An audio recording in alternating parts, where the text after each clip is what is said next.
Hello viewers, how are you. उम्मीद है आप सब ठीक ठाक होंगे, खैरियत से होंगे। डॉक्टर शाला व्लॉग में एक बार फिर आपका इस्तकबाल, आपका स्वागत, आपका वेलकम। आगे बढ़ने से पहले मैं आपसे यही कहना चाहूँगी कि मेरे इस चैनल को लाइक, शेयर और सब्सक्राइब करना ना भूलें। बेल आइकन ज़रूर प्रेस करें ताकि नोटिफिकेशंस आपको वक्त पर मिलते रहें। व्यूवर्स, मैं आपसे ये भी कहना चाहूँगी कि आपके वैल्यूएबल कमेंट्स हमारे लिए बहुत इंपॉर्टेंट होते हैं। आपके इन कमेंट्स से हमको मोटिवेशन मिलता है ताकि हम ऐसे ही ब्लॉग्स लेकर हाजिर होते रहें। जैसा कि आप जानते हैं कि हमारे इन ब्लॉग्स में हर तरह के टॉपिक्स, चाहे वो समाज से जुड़े हों, सियासी हों, लोगों की आम ज़िंदगी से जुड़े हों, किसी भी तरह के टॉपिक्स होते हैं हम उन पर डिस्कस करते हैं।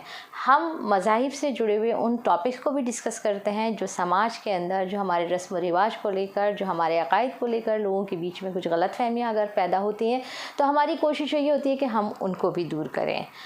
मेरा आज का टॉपिक हमारे घर, ख़ानदान, समाज से जुड़ा हुआ है, क्योंकि ये उन टूटते बिखरते ख़ानदानों की दास्तान है, उन टूटते रिश्तों की दास्तान है जिन्हें हम आए दिन अपने आसपास कहीं ना कहीं ज़रूर देखते हैं। आज के इस दौर में जहां हम जी रहे हैं, सांस ले रहे हैं, शायद ही कोई ऐसा घर, ख़ानदान हो जो किसी भी लड़की की वजह से 498A का शिकार ना हुआ हो। 498 यानी औरत के साथ होने वाली मारपीट, घरेलू हिंसा। क्या हकीकत में ऐसा होता है या बहुत सारे ऐसे केसेस होते हैं जिसमें लोग इसको एक वेपन की शक्ल में इस्तेमाल करते हैं। अब तो आमतौर से देखा ये जाता है कि जब लड़की घर आती है ब्याह कर, तो उस वक्त उसके हाथों की जो मेहंदी होती है, कहते हैं ना, जब तक इसकी हाथों की मेहंदी का रंग ना छूटे तब तक इसे किचन में नहीं भेजना चाहिए। तो अब तो ऐसा हो गया है कि हाथों की मेहंदी का रंग तो छूटना तो दूर की बात है, अभी तो रंग थोड़ा सा हल्का भी नहीं होता कि वो इस 498 का वेपन जो अपने साथ लेकर आती है, एक ऐसी छुरी लेकर आती है जिससे तमाम लोगों की गर्दन काटने के लिए वो हमेशा तैयार रहती है। मैं ये नहीं कहती कि ऐसा सब जगह होता है। मेरे कहने का मकसद यही है कि ये एग्ज़ाम्पल्स जो समाज में आए दिन हम देखते हैं और जिनसे हम सब मुतासिर होते हैं, चलिए आज हम उस पर बात करते हैं। पहले ज़माने में ये कहा जाता था, जब लड़की की विदाई होती थी, जब उसको उसके घर भेजा जाता था कि बेटा आपको हम यहाँ से भेज रहे हैं, आप डोले में जा रहे हो, जिस घर से अब आपका ये डोला जहाँ उतरेगा उस घर से तुम्हारा रिश्ता, नाता इस तरह होना चाहिए, इतना मजबूत होना चाहिए कि अब आप वहाँ से 4 कांधों पर ही वापस आएंगी, यानी जब आप मरेंगी तभी उस घर से आप वापस निकलिएगा।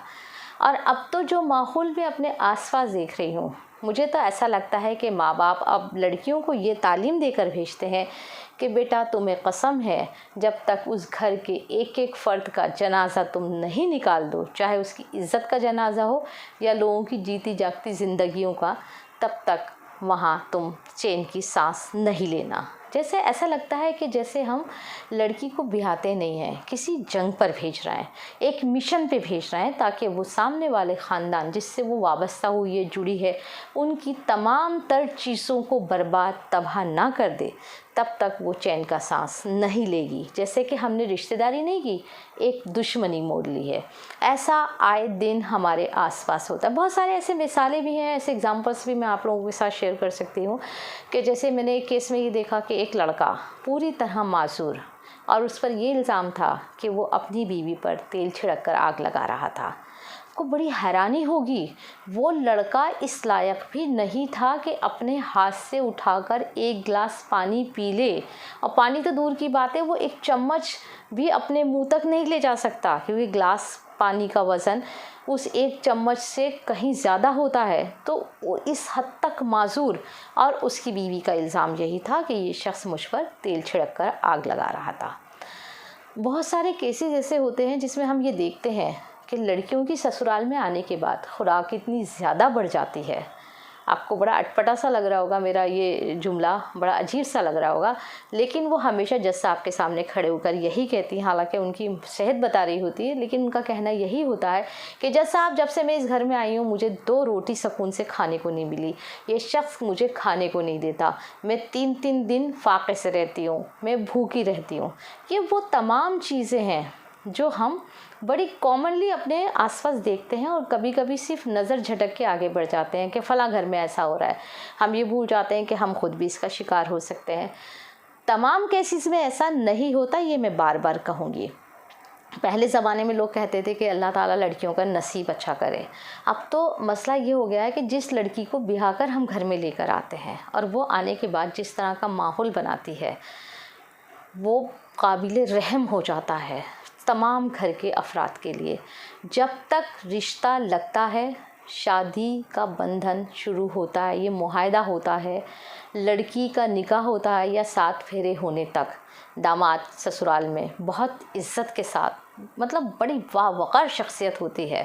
और जैसे ही ये रिश्ता मुकम्मल होता है, उसके बाद हम एक दूसरे में ख़ामियाँ तलाश करने लग जाते हैं, एक दूसरे में कीड़े निकालने शुरू कर देते हैं और वही दामाद सबके लिए एक मूवेबल और इमूवेबल प्रॉपर्टी बन जाता है।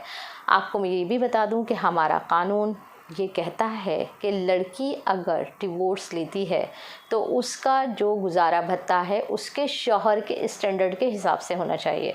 उस स्टैंडर्ड के हिसाब से नहीं जो उसके माँ बाप के घर का था, बल्कि शौहर के स्टैंडर्ड के हिसाब से होना चाहिए। अब उस सूरत में अगर उस लड़की के शौहर का स्टैंडर्ड उसके पेरेंट्स के स्टैंडर्ड से बहुत कहीं ज़्यादा, आमतौर से ये भी देखा जाता है, तो बस फिर तो ये समझ लीजिए कि उस शख्स की ज़िंदगी बिल्कुल बर्बाद हो गई, पूरे घर ख़ानदान की ज़िंदगी बर्बाद हो गई, क्योंकि उसके लिए उसका शौहर सिर्फ एक ATM कार्ड और एक प्रॉपर्टी से ज़्यादा कुछ भी नहीं है, जिसमें वो हमेशा अपना हिस्सा मांगती रहती है। मैं तो ये भी देखती हूँ, अभी जैसे मैं एक और आपसे केस डिस्कस करती हूँ। मेरे कुली हैं, बहुत ही ज़्यादा पढ़े लिखे और बहुत अच्छी पोस्ट पर, उन्होंने अपनी लड़की की शादी की, इकलौती लड़की, 4 लड़के, और जितना भी वो जैसे पेरेंट्स करते हैं ना, अपनी मर्ज़ी से जितना चाहे सामान दे देते हैं। और मैं तो ये भी देखती हूँ जिस वक्त जहेज़ का सामान लगा हुआ होता है उसमें 2 कटोरियाँ, 4 बाल्टियाँ, 1 झाड़ू, 2 तिनके, हर चीज़ उसमें इस तरह से रखी जाती है कि देखने वाले को ऐसा लगता है कि पता नहीं क्या चीज़ दे दी। हालांकि ये आम ज़िंदगी की ज़रूरियात हैं, अगर आप ये नहीं भी देंगे तो भी कोई फ़र्क नहीं पड़ता, लेकिन चूँकि अगर हम ये सब नहीं देंगे तो हमारी दूसरी लड़कियों के रिश्ते नहीं आएंगे, ये भी एक हमारे सामने एक मसला होता है। तो उन्होंने जितना वो कर सकते थे उन्होंने किया। फिर उसके 15 दिन के बाद पता चला कि उनकी लड़की को घर वापस आए हुए तकरीबन 1 हफ़्ता हो चुका है। जब मैंने उससे दरियाफ़्त किया कि इसका क्या रीज़न रहा, क्या जवाज़ रहा कि इतनी जल्दी आपकी लड़की घर आ गई और आपने केस भी कर दिया, मतलब शादी के 15 दिन के अंदर अंदर लड़की घर भी वापस आ गई और ससुराल वालों पर केस भी कर दिया। तो उनका जवाब ऐसा था कि मैं काफ़ी देर तक बहुत एकदम जो जैसे एक सुन कंडीशन हो जाती है ना, मैं इस कंडीशन में रही। उनका कहना यह था कि मेरी लड़की PhD होल्डर है और वो अपने जाहिल ससुराल वालों के लिए चाय बनाएगी जो वो तवक्का करते हैं कि सुबह उठ के वो उनके लिए नाश्ता बनाए। अब आप सोचिए, जब पेरेंट्स की सोच ऐसी होगी तो क्या घर ख़ानदान इस तरह बन सकते हैं? क्या हम ऐसी तवक्का कर सकते हैं कि लड़कियां जो है अपना घर बसाएंगी अगर उनको इसी तरह पीछे से सपोर्ट मिलती रहे नाजायज़ तरीके से, जैसे इनके पेरेंट्स ने किया?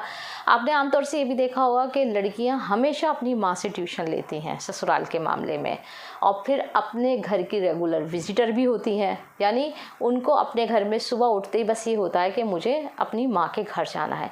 अरे भाई, अगर माँ से इतनी मोहब्बत है, इतनी ममता है, तो शादी क्यों करती हैं? क्यों आप अपनी फैमिली के साथ साथ दूसरों की ज़िंदगी भी बर्बाद करती हैं? अब फिर ससुराल में आ जाती हैं सास नंदों को छोड़कर, यहाँ आकर आप जिसकी नंद है आप उसकी ज़िंदगी ख़राब करती हैं।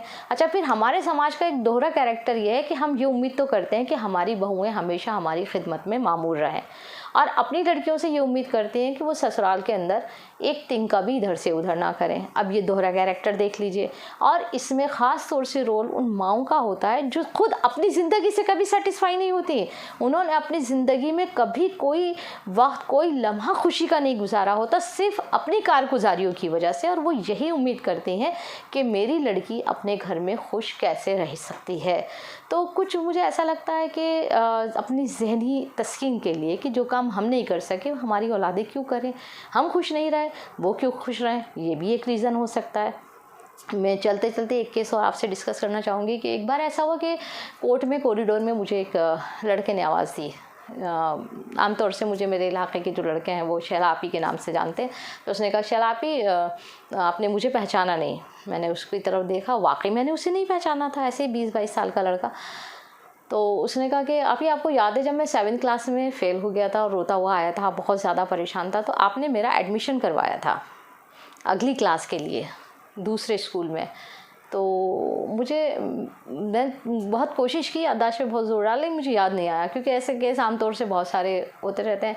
और मुझे बड़ी खुशी भी होती है कि मेरे इलाके के जो बच्चे हैं मुझे बहुत भरोसा करते हैं। अगर उनके साथ कोई भी मामला ऐसा हो जाता है तो अपने पेरेंट्स के से ज़्यादा वो इस बात की कोशिश करते हैं कि हम शहला आपी के पास चले जाएँ और हमें इस तरह से उनको एक रास्ता ऐसा मिल जाए कि हम घर में डांट खाने से बच जाएँ। ये मेरा शुरू से ही रूटीन रहा है। और जो छोटे भाई, उनके बहन, जो दोस्त हैं, उनके बहन भाई हैं, वो सब लोग इसी तरह से सबका मेरे साथ अटैचमेंट रहा। तो उसने मैंने उससे पूछा कि तुम कोर्ट में क्या कर रहे हो? तो उसने कहा कि मेरी 1-1.5 साल पहले जो है लव मैरिज हुई थी और अब फ़िलहाल हम कोर्ट में खड़े हैं डिवोर्स के लिए। मैंने कहा 1-1.5 साल में? और लव मैरिज लव तुम्हारा कितने टाइम तक रहा? उन्होंने कहा 6-7 साल। मैंने कहा 6-7 साल का लव आकर शादी के बाद 1-1.5 साल में कोर्ट में डिवोर्स के लिए खड़ा है, ये तो बड़ी अजीब सी बात है। और वो थोड़ा सा रुहासा भी था, बहुत रो भी रहा था। मैंने उससे उसका भी रीज़न पूछा तो उसने कहा मेरी एक बेटी है और मेरी जो बीवी है वो मेरी बेटी को हाथ नहीं लगाने दे रही, और उसे वकील साहब ने समझा दिया है कि बेटी उसको मत देना। तो ये भी एक थोड़ा सा मैं जज्बाती हूँ तो बड़ा अजीब सा लग रहा है। तो मैंने कहा अच्छा ऐसा है, आप अपनी बेगम को बुलाइए, थोड़ी देर बात करते हैं। मैंने थोड़ी देर दोनों से बात की तो मुझे उन दोनों के बीच में गलत फहमी का सिर्फ़ और सिर्फ जो दिखा नुक्ता जो था वो सिर्फ इतना था कि उस लड़की को ये शिकायत थी कि मेरी सास मुझे ऑर्डर देती है और वो ऑर्डर मेरे हस्बैंड मुझ तक पहुंचाते हैं और कहते हैं कि माँ के लिए ये काम कर दो।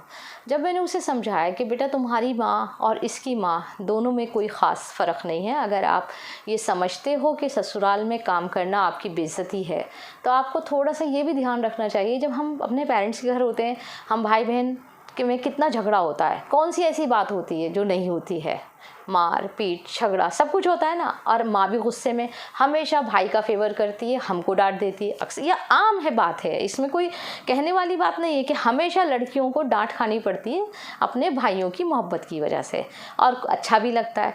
तो फिर ससुराल में आके हमारा रुझान एकदम तब्दील क्यों हो जाता है? क्या हम उन रिश्तों को ईमानदारी के साथ कबूल नहीं कर सकते? और उस सूरत में जब हमने लव मैरिज की हो, हमारा सिलेक्शन खुद हमारा हो, हमने खुद चूज़ किया हो, हमारी अपनी पसंद अपनी चॉइस, फिर एकदम से हमारी अपनी चॉइस हमारे लिए गलत कैसे साबित हो जाती है? तो उसको काफ़ी देर उसने सोचा, फिर सोचने के बाद वो मीडिएशन में गए और वहाँ जाकर उन्होंने कहा हम दोनों साथ रहना चाहते हैं और अब हम ज़िंदगी साथ गुजारेंगे। तो मुझे ऐसा लगा मैंने अपनी ज़िंदगी में आज बहुत कुछ कमा लिया, क्योंकि एक घर टूटने से बच गया। और ये और बात है कि उस लड़की की तरफ से जो वकील साहब थे वो आज भी जब भी उनसे आमना सामना होता है वो मुझे बहुत नाराज़गी के साथ देखते हैं। जाहिर है फ़ीस का मामला होता है, बहुत सारी चीज़ें होती हैं, दुनिया में अच्छे बुरे हर तरह के लोग होते हैं। मैं उन लड़कियों से जो 498 को एक वेपन की शक्ल में इस्तेमाल करती, इसके कानूनी पहलू पर तो मैं अगले ब्लॉग में डिस्कस करूंगी, लेकिन मैं उन लड़कियों से ये कहना चाहती हूँ कि वो ये भूल जाती हैं कि जब वो घर से बाहर निकलती हैं ना, अपने शौहर के ख़िलाफ़, अपने ससुराल वालों के ख़िलाफ़, जिन पुलिस वालों पे वो भरोसा करती हैं, वो पुलिस वाले उनका सेक्सुअल एक्सप्लॉयटेशन भी करते हैं। इसको नज़रअंदाज नहीं करना चाहिए। ये भी है कि सबके लिए मैं नहीं कह रही हूँ, ऐसा आम तौर से होता है। जब घर की इज़्ज़त घर से बाहर निकल के बाहर सड़कों चौराहे पर आती है, आपके शौहर की इज़्ज़त, आपके घर ख़ानदान की इज़्ज़त जिससे आप मंसूब हैं, वाबस्ता हैं, तब फिर आपकी भी कोई इज़्ज़त नहीं रहती है। और मैं उन पेरेंट्स से भी यही कहना चाहूँगी कि अपनी लड़कियों को कम से कम ऐसी तालीम ज़रूर दें कि वो घरों को बनाएं, बिगाड़े नहीं, घरों को बनाना, संवारना, सजाना, ताकि हम आगे वाली एक नई नस्ल की परवरिश कर सकें। ये भी हमारी जिम्मेदारी होनी चाहिए। और ऐसी लड़कियां जब ज़िंदगी के एक दोराहे पर खड़ी होती हैं, क्योंकि अभी तो बहुत अच्छा लगता है ना, लड़की की शादी करी, डिवोर्स लेके आ गई, लड़के की प्रॉपर्टी में उसका हिस्सा हो गया, सब कुछ हो गया, लेकर वापस आ गई है। अब तो सबके लिए वो एक तरह से एक वैल्यूएबल चीज़ हो गई है, एक एटीएम कार्ड हो गई है।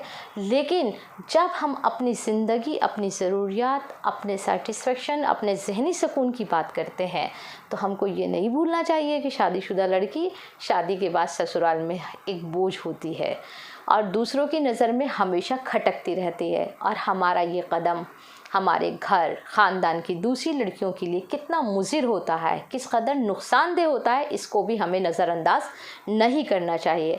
ऐसे ही जलते हुए टॉपिक्स के साथ फिर मिलेंगे अगले ब्लॉग में। जब तक के लिए खुदा हाफिज़।